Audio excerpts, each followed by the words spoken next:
Hotel আলামিন international, এখানে উপরে যে বুফেট আছে ওখানে আমরা খাবারটা খুব এনজয় করে খাই। খাবারটা অনেক সুস্বাদু ছিল। তারা অর্ডার পাওয়ার পরে খাবারটা মানে শেফ আছে তারা রান্না করে। তাদের হসপিটালিটি এবং যে অ্যাকসেপ্ট করা বা গেস্টের যে একটা চাহিদা, এই এই এই ব্যাপারগুলিতে তারা খুব অ্যাক্টিভ। তো আমার কাছে পার্সোনালি ভালো লাগছে।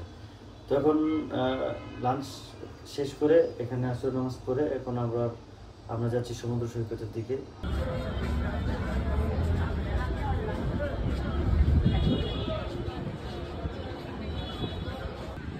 কিছুক্ষণ আগে আমরা এখানে এসেছিলাম, এই পর্যন্ত পানি ছিল, সমুদ্রের পানি অনেক বড় বড় ঢেউ হতো। তো ওই সময়টাতে ছিল সমুদ্র সৈকতে জোয়ারের সময়। আর এখন আমরা আসছি, এখন হলো বাটা।